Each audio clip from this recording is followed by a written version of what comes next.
मैंने नहीं सोचा था कि आकांक्षा चमोला इस हद तक गिर जाएगी। अभी तक गौरव को कुत्ते से कंपेयर किया था, लेकिन अब जो तीसरा सीक्रेट है, इससे तो पूरा का पूरा खानदान बर्बाद हो सकता है। आकांक्षा चमोला का जो तीसरा सीक्रेट है, इससे सिर्फ इनके परिवार पर ही नहीं बल्कि गौरव की रेपुटेशन पर भी फर्क पड़ेगा। गौरव टीवी इंडस्ट्री में इतने सालों से हैं, एक बड़ा नाम रहे हैं, और आकांक्षा ने जो किया है उसके बाद इस सीक्रेट से बहुत बड़ी तबाही दोनों के ना सिर्फ रिलेशनशिप में आ सकती है बल्कि इनकी लाइफ में भी आ सकती है। क्योंकि आकांक्षा चमोला ने ये सारी बातें खुद बोली हैं। खुद उन्होंने पामेला से ये बोला कि भाई श्रेया जो है वो इतनी इनह्यूमन कैसे हो सकती है, इतनी निर्दयी कैसे हो सकती है। ये सीक्रेट बाहर आया तो मेरा पूरा खानदान बर्बाद हो जाएगा, मेरे घर वाले मुझे घर से निकाल देंगे। और अब एक्स से वो गौरव इनका हस्बैंड हो गया कि भाई मैं और मेरा हस्बैंड जो है ना वो टीवी इंडस्ट्री में रहे हैं और हम एक पब्लिक फिगर है, तो इनको तो लोग भूल जाएंगे श्रेया है ही कौन, लेकिन हमें लोग याद रखेंगे, हमारी बातें याद रखेंगे। तो भाई इतना ही अगर फर्क पड़ता था तो ऐसे सीक्रेट तुम लाई क्यों शो के अंदर? ये तो तुम्हें भी पता था ना कि एक ना एक दिन सीक्रेट्स जो 3 सीक्रेट है वो बाहर आएंगे। तो इतनी मतलब कि भोली बनने की जरूरत नहीं है। अब विक्टिम कार्ड खेलने की जरूरत नहीं है Chamola. You are very clever actually. तुम दिखा रही हो कैमरे में अरे मुझे तो बड़ा बुरा लगता है, लेकिन ये सब करके आप गेम नहीं जीतने वाली हैं, विनर नहीं बनने वाली हैं।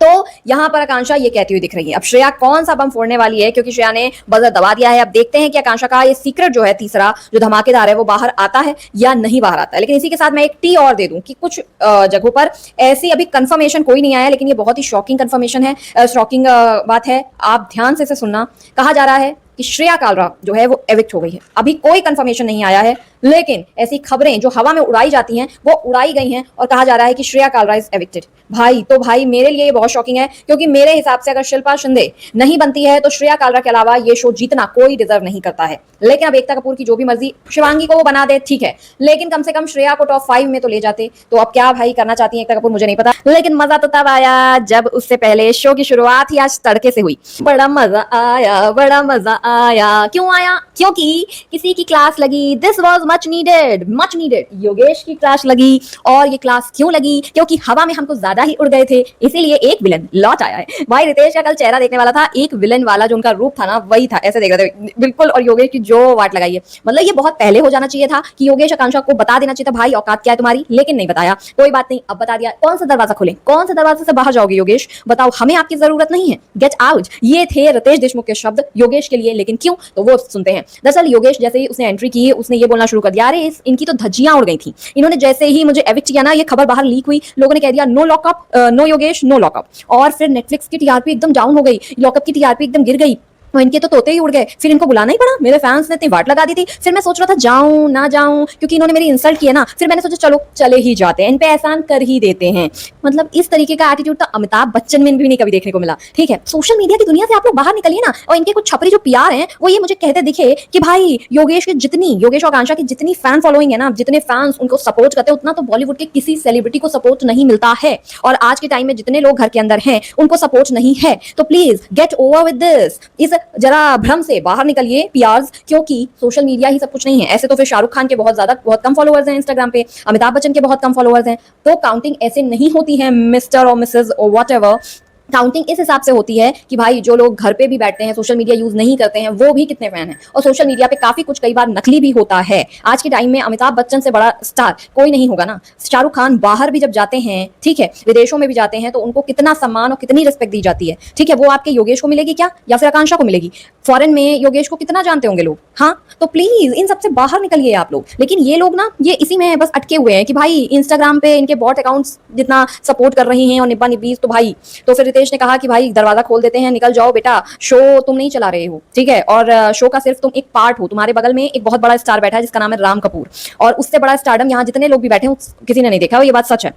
तो अगर वो भी शो से बड़े नहीं हैं, हम शो से बड़े नहीं हैं, रितेश ने खुद को भी कहा, तो आप भी शो से बड़े नहीं हैं। शो को आपकी जरूरत नहीं है, आपको शो की जरूरत है, and I agree with that. Show आपको एक प्लेटफॉर्म देता है और आपको एक मौका देता है, और आप पे कोई फोर्स नहीं करता, आपको सिर्फ एक ऑफर आता है। इट इज योर चॉइस कि आपको शो में रुकना है कि नहीं रुकना है। और इस बात को आप इस तरीके से नहीं बोल सकते कि भाई शो में लाके तो हमसे टीआरपी ले लेते हैं। भाई वो मेकर्स हैं, उनको जो नैरेटिव सेट करना है वो करेंगे, वो उनका गेम है। वो बिग बॉस में हर साल होता आया है, ठीक है, सारे रियलिटी शो में होता आ रहा है। तो प्लीज मतलब इवन मैं तो कहूंगी कि जो सिंगिंग रियलिटी शोज हैं, डांसिंग के रियलिटी शोज है, सब में में ये होता है कि किसी एक को प्रेफरेंस मिलता है, फेवरिज्म होता है, बहुत सारी चीजें होती हैं। कॉल आउट कर दो ना, मत देखो ना। लेकिन हम ऑडियंस भी देखते ही हैं शो, ठीक है, मत जाओ ना शो के अंदर। बहुत सारे सेलिब्रिटीज को जिनको ये सब पता है कि भाई नैरेटिव सेट होगा, ये होगा, वो हर साल मना करते हैं बिग बॉस को। तो अगर आप में भी इतना दम है तो मना करिए। लेकिन आप तो खुद ही रोडीज और स्पिट्स विला का पाट रहे हैं, तो आप लॉकअप को क्यों मना करेंगे?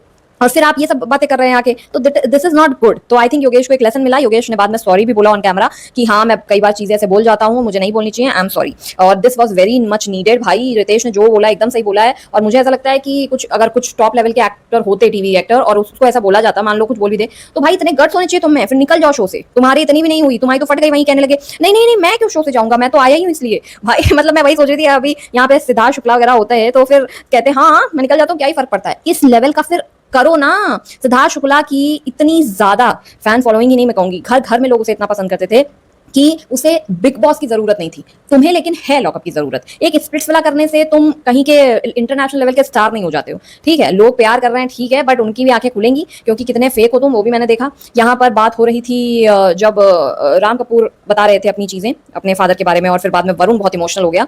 वहां वरुण रो रहा है और ये बंदा, सब वरुण को वो कर रहे थे, बट ये बंदा वहां बैठा था। अब ये बैठ के देख रहा था, डेफिनेटली इसको कुछ पता था, लेकिन एटलीस्ट उस वक्त आदमी ये कहता है, सोच कुछ तो जाके कहता है, पर ये इसको कोई फर्क नहीं था। बाद में ये आकांक्षा से जाके कह रहा है कि पता है इसके ना नाना या दादा में से कोई तो चला गया है। आरुष भोला ने वीडियो डाला था, और अगर इसको ये पता चल गया तो ये यहाँ पे बहुत इमोशनल हो जाएगा, ये वो क्या करेगा, अभी इतना रो रहा है राम कपूर की बात सुन के। तो फिर आकांक्षा ने कहा नहीं नहीं अभी मत बताओ।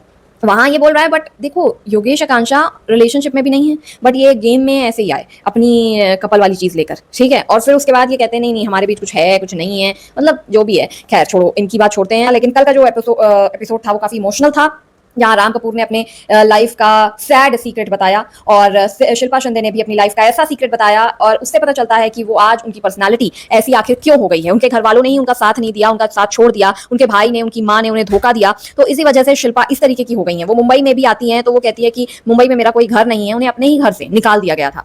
शिल्पा ने बताया कि आप लोग सब मुझे बहुत कुछ बोलते हैं कि तुम्हारा कोई फैमिली नहीं है, तो जो आज मैं बता ही देती हूँ कि हाँ मैं अनाथ हूँ, मेरी कोई फैमिली नहीं है, क्योंकि भाभी के आने के बाद मेरा भाई बदल गया। उसने कान भरे भाभी के ने भाई के, और फिर भाई ने माँ के भरे, माँ इन्फ्लुएंस हो गई और उन्होंने भी मुझे घर से निकाल दिया। उस वक्त जब मेरे कंधे की सर्जरी हुई थी, सिर्फ 4 दिन हुए थे, और उसके बाद ही मुझे घर से, मेरे ही घर से निकाल दिया गया था। शिल्पा ने कहा मैं अभी करजत में 3 साल से रह रही हूँ, जो मेरा पहला घर है। और शिल्पा ने यह भी बताया कि जब वो मुंबई आती हैं, किसी होटल में जाती हैं, और वहां पर लोग सवाल पूछते हैं कि मैम आप तो मुंबई में ही रहती हैं, तो उन्हें घुमा के जवाब देना पड़ता है। ये सोचो कितना ज्यादा डिप्रेसिंग है, कितना ज्यादा सोचने में बुरा लगता है कि इससे सच में कोई एक बाहर से आती है महिला और आप इतने इन्फ्लुएंस हो जाते हो। मैं इसमें एक बाहर की लेडी का दोष नहीं देती हूँ, मैं इसमें घर वालों को ही दोष देती हूँ। क्या वो आपकी बहन थी, आपको नहीं समझ आया? मतलब कोई इन्फ्लुएंस करता है, बहुत सारी चीजें होती हैं, देखो। लेकिन मेरा ऐसा मानना है कि आपका आपकी बहन के साथ रिलेशनशिप इतना कमजोर था कि किसी ने आके 4 कान भरे तो आप भड़क गए। एक माँ का अपनी बेटी के साथ रिश्ता इतना कमजोर था, माँ ने कभी समझा नहीं बेटी को कि कोई आके भरता है कान तो वो भर जाती है, या भाई की ज्यादा सुनती है, जो भी है। तो मतलब ये सुन के बड़ा बुरा लगा कि शिल्पा शिंदे लाइफ में अकेली। मैं लिटरली ये देखने के बाद मुझे लगा कि उनकी लाइफ में एक अच्छा इंसान आना चाहिए, ताकि वो शादी कर लें और एक अच्छा पार्टनर मिले, क्योंकि सिद्धार्थ शुक्ला के साथ भी उनका बहुत ही वियर्ड रिलेशनशिप रहा है, बहुत ही उसमें मारपीट हुई थी, और शिल्पा बहुत टाइम से सिंगल है। तो मुझे ऐसा लगता है कि अब जो है शिल्पा की लाइफ में कोई एक ऐसा परफेक्ट मैन आना चाहिए, ताकि वो शिल्पा की लाइफ में उन्हें खुशियां दें, और शी डिजर्व्स, यार हर कोई डिजर्व करता है, वो भी डिजर्व करती है। खैर राम कपूर ने जो सीक्रेट बताया वो भी बहुत इमोशनल था, जहां पर उन्होंने बताया कि उनके पिता को कैंसर था, जो बहुत ट्रीटमेंट्स के बाद सही हो गया था और सब सही चल रहा था, लेकिन राम कपूर की उनके पिता से बहुत ज्यादा बनती कभी नहीं थी, तो वो अपना अलग रहते थे। लेकिन एक टाइम ऐसा आया जब उनके पिता का कैंसर जो है वो फिर से आया, और उस वक्त उनके लिए लड़ना जो है वो बहुत मुश्किल हो गया था। उस कैंसर से बाहर उनका इलाज चल रहा था, तो वहां पे उन्होंने एक फैसला लिया कि वो खुद से अपने आप को जाने देंगे, और यहाँ पर उन्होंने राम कपूर की हेल्प लेने की सोची, अपनी पत्नी और बेटी को ना बताते हुए। उन्होंने राम कपूर से कहा कि तुम वादा करो और तुम मुझे इसमें हेल्प करोगे, क्योंकि मैं बहुत घबरा रहा हूँ, तो अब मैं इस दुनिया से विदा लेना चाहता हूँ, इस बीमारी से विदा लेना चाहता हूँ। तो वहां पर राम कपूर से उन्होंने प्रॉमिस भी लिया कि तुम ये बात किसी को नहीं बताओगे और तुम्हें यहाँ आना पड़ेगा। राम कपूर ने ऐसा ही किया, लेकिन उस वक्त राम कपूर के लिए भी बहुत कठिन, एक बेटे के लिए एक पिता को इस तरीके से विदा करना डेफिनेटली बहुत ही कठिन समय, कठिन मोमेंट रहा होगा। लेकिन राम कपूर ने ऐसा किया, और राम कपूर को तब पता चला कि उनके अंदर कितनी ज्यादा स्ट्रेंथ है, वो कितने हिम्मती हैं। तो राम कपूर का जो सीक्रेट था वो भी बहुत इमोशनल था। तो आज जो है, आज भी एपिसोड बहुत बढ़िया होने वाला है, क्योंकि आज श्रेया बताएगी अपना सीक्रेट, और मे बी आकांक्षा का सीक्रेट भी आज रिवील हो जाएगा, तो तबाही हो जाएगी। और भाई अगर श्रेया को एविक्ट कर दिया है ना, तो मेरे तो बस की समझ में नहीं आ रहा है कि क्या एकता कपूर सोच रही है। बाकी मिलते हैं नेक्स्ट वीडियो में, तब तक के लिए सब्सक्राइब करके जाना, मिलते हैं।